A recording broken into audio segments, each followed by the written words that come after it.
రైతు భరోసా గురించి మాట్లాడదాము. రైతు భరోసా రైతు బంధు ఏదో ఒకటి, అది విత్తనాలు వేసుకోనికే కదా ముందు ఇవ్వాల్సింది. విత్తనాలకు దున్నుకోనికేనో కలుపు తీసుకోనికేనో దేనికో దానికి ముందు పెట్టుబడి కదా అది. ఈ ప్రభుత్వం పోయినసారి పెట్టుబడికి ఇవ్వలేదు. ఇప్పుడు మీరు అన్న రోహిన్ కార్త్ వస్తుంది త్వరలో, ఇప్పటిదాకా కూడా పెట్టుబడి సెట్ చేయలేదు. అది విధి విధానాలు సెట్ చేయాలి ముందు అంటున్నారు. ఇప్పుడు మీకు విషయం చెప్పిన బ్యాంకర్స్ మీటింగ్ దాదాపు ఏప్రిల్లో జరగాలి. ఖరీఫ్ స్టార్ట్ అవుతుందంటే, లేదా మే ఫస్ట్ వీక్లో జరగాలి బ్యాంకర్స్ లెవెల్ మీటింగ్. జరిగి వాళ్ళు ఏం చేయాలంటే ఎంత లోన్లు ఇస్తాం అనేది ఫిక్స్ చేస్తారు వాళ్ళు. Bankers level meeting scale of finance fix చేస్తారు. ఫిక్స్ చేసిన తర్వాత మీకు మే మొదటి వారం నుంచే లోన్స్ ఇవ్వాలి. మొదటి వారం నుంచి ఇస్తేనే విత్తనాలు కానీ ఎరువులు కానీ కొనుక్కుంటారు. దున్నుడు కూడా ఇవ్వాలి. 100 ట్రాక్టర్ పెట్టే దున్నుకుంటారు కిరాయికి. దున్నేటందుకు, ఎరువులకు, విత్తనాలకు ఈ మూడింటికి స్టార్టింగ్ డబ్బులు అవసరం పడతాయి. వీటికి పెట్టుబడి కావాలి. వీటికి మేలనే ఇవ్వాలి. మే నుంచి నారబోతారు. మేమి ఇస్తాను, ఏమి ఇస్తలేవు. నువ్వు రుణమాఫీ అన్నావు. రుణమాఫీ ఎప్పుడు చేస్తావు? రైతు బంధు ఇస్తాను. రైతు బంధు అంటే వీళ్ళు పేరు మార్చింది కదా, రైతు భరోసా. రైతు భరోసా ఎప్పుడు ఇస్తారు? కేసీఆర్ రైతు భరోసా పంట ఎండింగ్ మూమెంట్లు ఇచ్చిండు, లేట్ చేసిండు. చివరికి వచ్చే వరకు పంట చేతికి వచ్చే టైంకి ఇచ్చుకుంటా పోయిండు, తాపింత అది ఫెయిల్. అక్కడ దాన్ని లేట్ చేసిండు. లేట్ చేసే వరకు రైతు ఆల్రెడీ 2% 3% బయట తెచ్చుకుంటాడు కదా. తెచ్చుకున్న తర్వాత నువ్వు ఇవ్వాల్సిన టైం కంటే 4 నెలలు లేట్ ఇచ్చినాక దాని ఇంట్రెస్ట్ ఎంత అవుతుంది? నువ్వు ఇచ్చిన 5,000 అలానే పిక్తాయి, ఇంట్రెస్ట్కే పోతాయి. నువ్వు సకాలంలో ఇవ్వకపోతే నువ్వు 5,000 ఇచ్చి కూడా వేస్ట్ అంటానా. 5,000 ఇచ్చినా 7,500 ఇచ్చినా వేస్ట్. ఎందుకంటే నేను ఇప్పుడు అవసరం నాకు. నువ్వు పైసలు ఇచ్చినప్పుడు నాటు పెట్టుకోను కదా. నేను ఇప్పుడు సప్పో తెచ్చి ఇప్పుడు పెట్టుకొని పంట వేసుకుంటా. నువ్వు 4 నెలలకు 3 నెలలకు లేటుకి ఇచ్చినావు అనుకో, ఈ ఇంట్రెస్ట్ ఉంటుంది కదా. సపోజ్ నేను ఒక 20 ఎకరాన 20-25 వేలు అప్పు తెచ్చాను అనుకో. ఇప్పుడు 14,000 13-14,000 దున్నుడు, ఎకరాన 7-8 వేలు దున్నుడు అయితేనే 7-8 వేలు నాటు, ఇవి కలిసి 20,000 అవుతాయి స్టార్టింగ్ పెట్టుబడి. ఎకరానికి 20,000 స్టార్టింగ్ పెట్టుబడి అవుతుంది. 20,000కు నేను 3% కంటే తక్కువ ఎరువులల్లా అంటే నెలకు 600, 4 3,000 పోతాయి కదా మిత్తి పోతాయి. మరి నువ్వు ఇచ్చిన పైసలు ఎలా పోతాయి? అవి ఇంకా లేట్ ఇంకా పోతాయి. ఇదొకటి. కాబట్టి సకాలంలో కనుక మీరు పెట్టుబడి సహాయం చేయకపోతే, దాని పేరే పెట్టుబడి సాయం. నువ్వు పెట్టుబడి అయిపోయినాక పైసలు ఇస్తే అవతల అప్పు తెచ్చుకునే మితి సరిపోతాయి. ఇదొకటి డిఫాల్ట్. రెండోది ఏంటంటే రుణమాఫీ కూడా ముందే చేయాలి. చేస్తే కొత్త లోన్ తీసుకుంటాడు. ఇప్పుడు అక్కడ నీకు రైతు రుణం మాఫీ చేయకపోతే రైతు లోన్ అక్కడ ఉండగా నీకు నబార్డ్ నుంచి వచ్చిన దాన్ని ఇలా బ్యాంకర్స్ ఏదైతే ఇస్తాయో క్రాప్ లోన్లు అవి ఇప్పుడు నీకు సెంట్రల్ స్కేల్ ఆఫ్ ఫైనాన్స్ పెంచింది. ఇలా 40-45 వేలు ఇస్తుంది ఎకరానా. కాటన్కు 50,000 దాకా ఇస్తుంది ఎకరానా. Scale of finance central government పెంచింది.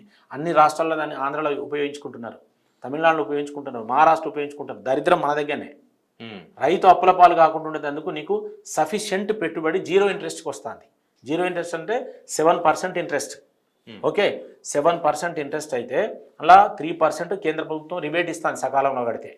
రిబేట్ అంటే ఎట్లా? ఇప్పుడు నువ్వు తీసుకున్న లోన్ ఖరీఫ్లో మళ్ళీ సంవత్సరంలోపు తిరిగి కట్టేది ఉంటే దానికి 3% రియంబర్స్మెంట్ చేస్తుంది ఇంట్రెస్ట్. ఓకే, 7లా 4% రాష్ట్ర ప్రభుత్వం పావుల వడ్డీ ఇస్తా అని చెప్పింది. సకాలంలో కడితే అది ఇస్తుంది. అంటే ఏంది? ఒక రైతు ఒక ఎకరానికి 40-45 వేలు తీసుకుంటే సకాలంలో కడితే ఆయన ఇంట్రెస్ట్ జీరో. రావాల్సిన 0 ఇంట్రెస్ట్ నువ్వు ఇవ్వకపోవడం వల్ల మునుగుతాడు. కాబట్టి బ్యాంక్ లోన్ తీసుకొని సకాలంలో రైతు కట్టాలంటే అప్పుడు ఈయనకు ఇంట్రెస్ట్ మాఫీ అవుతుంది. అయితే రాష్ట్ర ప్రభుత్వానికి 4% ఇంట్రెస్ట్ మిగులుతుంది. నువ్వు రుణమాఫీ చేయకపోవడం వల్ల, కేసీఆర్ గదే చేసిండు, రుణమాఫీ చేయకపోవడం వల్ల ఈ 4% ఇంట్రెస్ట్ రాష్ట్ర ప్రభుత్వాన్ని మిగిలింది. గదే రైతు బంధు కింద ఇచ్చిండు.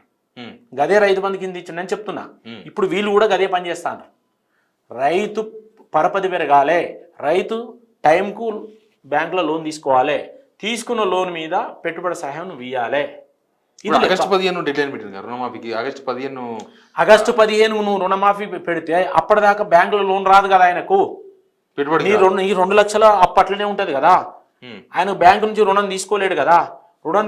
బ్యాంకు కూడా ఇయ్యాడు కదా. బ్యాంకు వాళ్ళు రుణం తీసుకోలేరు కదా. బ్యాంకులో నువ్వు రుణం తీసుకోవాలి, బయటికి పోయి అప్పు తేవాలి కదా.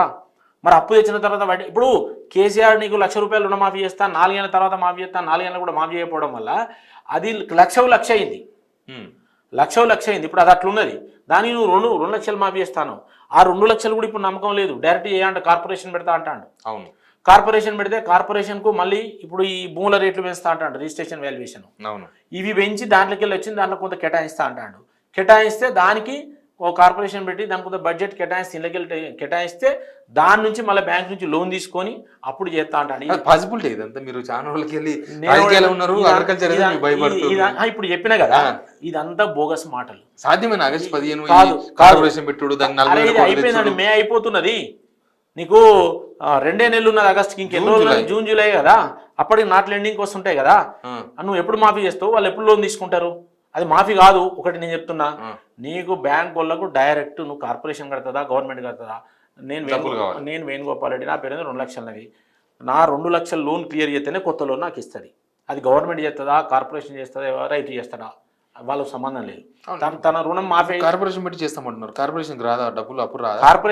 కార్పొరేషన్ అనేది జీరో క్రియేట్ చేస్తారు. క్రియేట్ చేసి దానికి ఇప్పుడు ట్యాక్సెస్ పెంచుతా అంటారు. ఏది భూమి వాల్యుయేషన్ పెడతా అంటాను, రిజిస్ట్రేషన్ ఛార్జీలు వేస్తాను, పెంచి అందులోకి వెళ్ళి కొంత ఈ కార్పొరేషన్ చెప్తా అంటాను. ఇది మళ్ళీ పరోక్షంగా రైతుల మీదే భారపడుతుంది. ఎట్లా పడుతుంది అంటే, ఇప్పుడు రైతు ఉన్నాడు, రైతు రైతు కొనుక్కుంటాడు, రైతు అమ్ముకుంటాడు, భూమి అమ్ముకున్నాడు అనుకో, అది వాళ్ళ దగ్గర వసూలు చేస్తుంటే కదా. ఇక నీవు రిజిస్ట్రేషన్ వాల్యూ పెంచడం అంటే దాని మీద వసూలు చేయడమే కదా. అది వసూలు చేసి మళ్ళీ నేను ఇస్తా అంటాను కదా.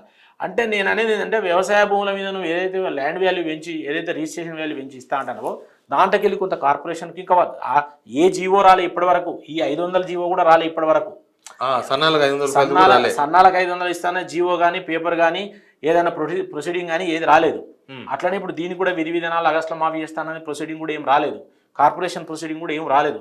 ఇవన్నీ ఊహాగానాలలో గాలిలో నడుస్తున్నాయి. కాబట్టి ఇప్పటి వరకు రైతుకు నువ్వు ఇచ్చింది లేదు, పెట్టింది లేదు. ఒక పంట అయిపోయింది నువ్వు వచ్చినాక, రెండో పంట స్టార్ట్ అవుతున్నది. పెట్టుబడి సాయం లేదు. ఇప్పుడు పెట్టుబడి సాయంతో పాటు బోనస్ అనేది బోగస్. ఇప్పుడు దాన్ని బోగస్ మాటలు చెప్తున్నారు. రెండోది మళ్ళీ ఆగస్టులో మాఫీ అంటున్నారు. అప్పటిదాకా రైతు ఎక్కడ రుణం తీసుకోవాలి?